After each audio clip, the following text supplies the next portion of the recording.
금리 인하 기대감이 고조되면서 국제 금값이 다시 한번 신고가를 경신했습니다. 금에 대한 글로벌 IB들의 전망이 어떠한지, 그리고 금 ETF를 산다면 어떤 ETF를 사야 하는지까지 정리해 보도록 하겠습니다.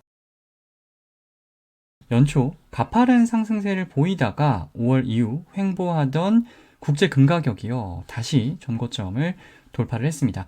온스당 3,600달러를 넘어섰어요. 안전자산으로 생각을 하고 금에 투자하시는 분들 많으실 텐데요. 최근 1년 연초 이후 모두 웬만한 위험자산보다 훨씬 높은 수익률을 기록을 하고 있죠. 금값이 사상 최고치를 경신을 하니까 조금은 자극적인 기사들이 쏟아집니다. 보통 글로벌 IB들이 리포트를 내면 그 리포트를 바탕으로 외신들이 기사를 써요. 그리고 그 외신을 인용해서 국내 언론사들이 이런 기사들을 내보냅니다. 그럼 많은 분들이요, 이런 헤드라인만 보시고 골드만삭스가 금 5,000달러 간다는데 지금이라도 사야 하는 거 아니냐, 이런 질문들을 많이 주세요. 그런데 절대 오해하시면 안 되는 것이요, 5,000달러 간다, 무조건 사라, 이게 아니에요. 리포트 원문을 보면 금을 둘러싼 시나리오별로 목표가를 다르게 제시를 하고 있습니다. 골드만삭스 금값 5,000달러 내용을 담고 있는 그 리포트를 아주 간략하게 정리한 것인데요. 2020년 중반 목표 가격 4,000달러가 가장 기본적인 시나리오예요. 국제 금값이 현재 3,600달러니까요. 목표가를 4,000달러로 잡아도 추가 상승 여력이 꽤 높은 것은 많습니다. 하지만 이 5,000달러와는 괴리가 상당히 크죠. 골드만삭스가 금을 긍정적으로 바라보는 이유를 하나하나씩 살펴보면요, 사실 작년부터 금 가격 상승을 이끌었던 요인들과 크게 다르지 않아요. 작년부터 이어져 왔던 금 강세 요인이 앞으로도 지속될 거다라는 이야기입니다. 일단은 금 수요가 늘어나고 있어요. 글로벌 주요 중앙은행들이요, 금 현물 매입을 계속 하고 있고요. 금 실물을 직접 사는 개인들도 많아졌습니다. 그리고 금 현물 ETF로도 많은 자금이 유입되고 있는데요. 금 현물 ETF로 자금이 유입이 되면 금 현물 ETF는 당연히 금 현물을 삽니다. 여기서 발생하는 금 수요가 금 가격을 추가로 견인을 하고 있다는 거죠. 이처럼 금에 대한 수요가 기본적으로 계속 늘어나고 있는데, 금리 인하로 인해서 금 투자 매력도가 더해졌다라는 이야기를 하고 있어요. 실제로 많은 분들이 금리 인하 국면에서 가장 주목해야 할 자산 중에 하나로 금을 꼽고 있습니다. 금은 현 시점에서 가장 믿을 만한 안전자산입니다. 미중 갈등을 비롯한 지정학적 리스크나 트럼프 행정부의 정책 리스크 등이 지금보다 더 심화된다면 안전자산으로서 금의 매력이 더 부각될 수 있다. 그럼 금 가격은 4,500달러까지 갈 수 있다라는 것이 두 번째 시나리오예요. 국내외 언론의 헤드라인을 장식한 금 5,000달러는요, 앞에서 정리해드린 금 가격 상승 요인에다가 연준의 독립성이 훼손되었다라는 상황까지 전제로 깔고 설정한 목표가입니다. 쉽게 말씀드리면 트럼프가요, 연준의 의사결정 그리고 연준의 인사에도 적극적으로 개입을 하고 있죠. 연준은 전적으로 데이터에 의존해서 의사결정을 하기로 유명한데요. 이런 정치적 논리가 개입이 되면 사람들은 연준의 통화 정책을 더 이상 신뢰하지 못하게 될 거라는 이야기입니다. 그럼 자연스럽게 미국 국채에 대한 신뢰도 떨어지게 되겠죠. 민간이 보유한 미국 국채의 1%가 금으로 이동한다라고 하면 금 가격은 큰 폭으로 상승할 수 있다라는 것이 마지막 시나리오입니다. 5,000달러는 너무 멀리 간 전망일 수 있습니다. 하지만 시나리오 1 그리고 2는 충분히 벌어질 수 있는 상황입니다. 금 가격 많이 올랐지만 지금도 충분히 메리트가 있다라고 생각을 합니다. 금 가격이 좋다 보니까 금 ETF도 전성시대를 맞이했어요.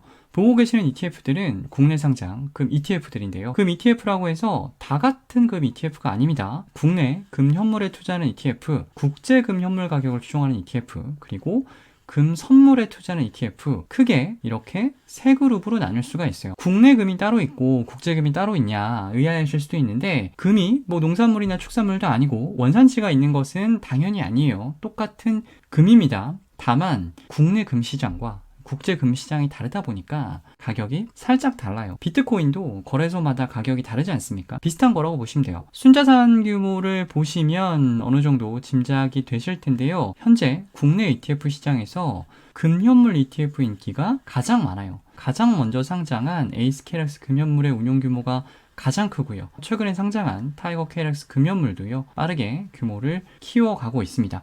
현재 국내 ETF 시장의 금 투자 수요 대부분은 이 두 ETF가 나눠 가지고 있다라고 보시면 되겠습니다. 다른 영상에서도 제가 여러 번 강조를 드렸는데요. 가장 인기 있는 ETF가 무난한 선택일 수는 있어요. 하지만 최선의 선택은 아닐 수 있습니다. 평소에는 국제금, 국내금을 구분하실 필요는 없는데요. 국제금 가격 대비해서 국내금 가격이 유난히 높게 형성될 때가 있습니다. 김치 프리미엄이라고 하는데 실제 올해 초에 문제가 있었어요. 김치 프리미엄이 극에 달해 있을 때 에이스케어스 금연물 잘못 들어가신 분들 지금도 고생을 좀 하고 계십니다. 금 ETF 투자를 해보고 싶은데 지금 국내 금 시장에 김치 프리미엄이 조금 심하게 껴있다. 그러면 국내 금 현물 ETF는 피하시는 게 좋고요. 국제 금 현물 가격 추종하는 ETF들을 하시는 것이 좋습니다. 김치 프리미엄 관련해서는요. 에이스케어스 금연물 ETF 관련 기존에 올려드린 영상이 있으니까요. 그 영상 참고하시면 좋을 것 같습니다.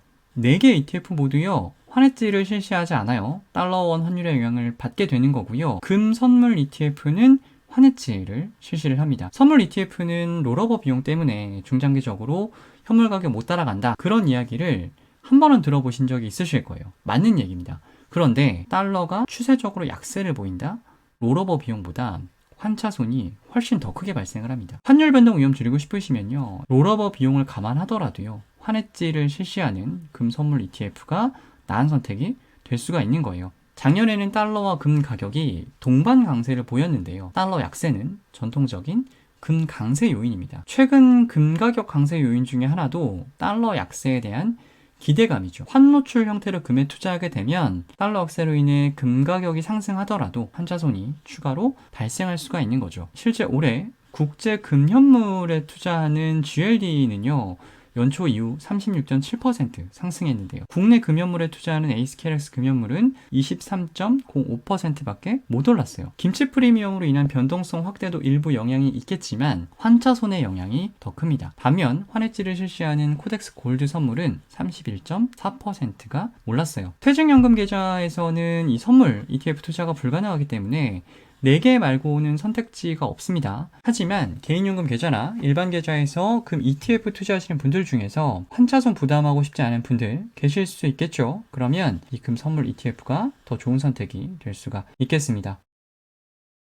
금에 투자할 수 있는 방법이 금 ETF만 있는 것은 아니죠. 특정 원자재와 그 원자재 관련 기업들의 주가는요. 상관계수가 매우 높아요. 유가 움직임에 원유 관련 기업들 주가 매우 민감하죠. 리튬도 그렇고요. 비트코인과 그 관련 기업들도 비슷합니다. 금도 마찬가지예요. 금 가격에 따라서 이 금 채굴 기업들의 주가도 굉장히 민감하게 움직여요. 그래서 금이 강세를 보이는 구간에서는요. 이 금 채굴 기업들의 주가가 상당히 좋습니다. 미국에서는요. 대표 금현물 ETF인 GLD만큼이나 유명한 ETF가 GDX입니다. 금현물이 아니라 금채굴 기업에 투자하는 ETF인데요. 연초 이후에 GLD가 36% 상승한 반면에 GDX는 95.6%가 올랐어요. 거의 3배가 올랐죠. GLD와 GDX의 최근 10년 누적 성과 추이인데요. 당연히 변동성은 주식형 ETF인 GDX가 훨씬 큽니다. 하지만 금이 오르고 내릴 때 GDX 역시 같은 방향으로 대신 훨씬 더 큰 폭으로 움직이는 것을 볼 수가 있죠.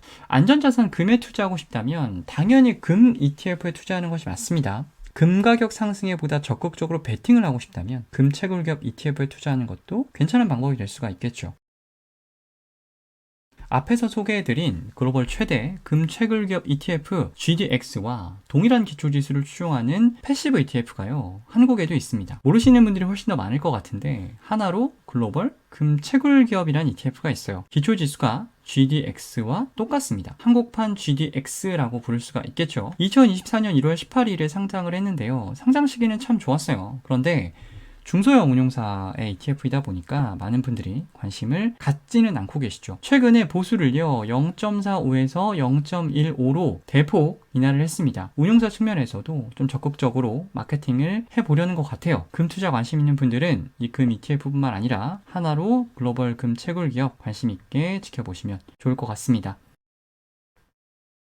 금 가격이 많이 오르긴 했죠. 영상에서는 제가 골드만삭스 자료만 인용해서 말씀드렸는데요. 국내외 금 관련 리포트들을 몇 개를 봐도요. 금 투자 여전히 유효하다라는 전망이 많습니다. 금 ETF 지금 매수해도 늦지 않는다라고 생각을 하고 있고요. 이미 오래 보유하신 분들도 당장 비중을 줄일 필요는 없다고 생각을 합니다. 일반 투자자분들에게는 추천드리고 싶진 않아요. 하지만 변동성을 즐길 수 있는 분들이라면 하나로 글로벌 금채굴 기업도 같이 지켜보시면 좋을 것 같습니다. ETF 읽어주는 남자, 오늘은 여기까지입니다.